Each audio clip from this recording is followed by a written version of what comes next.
আপনারা কি জানেন মৃত্যুকালে 5 জন ফেরেশতা কি বলে? তো চলুন তা জানার আগে ইসলামকে ভালোবেসে ভিডিওতে লাইক দিয়ে চ্যানেলটি সাবস্ক্রাইব করি।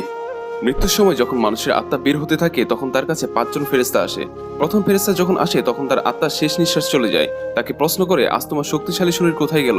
যখন আত্মা পুরোপুরি বের হয়ে যায় তখন দ্বিতীয় ফেরেশতা এসে বলে, আজ তোমার ধন দৌলত কোথায় গেল, যেগুলো তুমি জমা করেছিলে? যখন জানাজায় উঠানো হয় তখন তৃতীয় ফেরেশতা এসে বলে, আজ তুমি এতটা লম্বা সফরে বের হয়েছো যা এর আগে কখনো বের হওনি। আজ তোমাকে এমন ঘরে শোয়ানো হবে যেখানে নিঃশ্বাস নেওয়ারও কোনো জায়গা নেই। আর যখন তাকে কবরে শোয়ানো হয় তখন চতুর্থ ফেরেশতা এসে বলে, কাল পর্যন্ত জমিনের উপর চলাচল করেছো আর জমিনের নিচে শুয়ে আছো। কাল পর্যন্ত তুমি হাসছিলে আর আজকে কান্না করছো। কাল পর্যন্ত সবাই তোমার সাথে ছিল আর আজ তুমি একা। যখন কবরে মাটি দেওয়া হয় আর সবাই চলে যায় তখন পঞ্চম ফেরেশতা এসে বলে, তোমার সব আপনজন তোমাকে ছেড়ে চলে যাচ্ছে। যদি তারা থেকেও যেত তাহলে তোমার কোনো সুবিধা হতো না। আজকে তুমি হয়তো জান্নাতের সুসংবাদ পাবে, নয়তো কবরের আযাব। আল্লাহ আমাদের সবাইকে কবরের আযাব থেকে হেফাজত করুন, আমিন।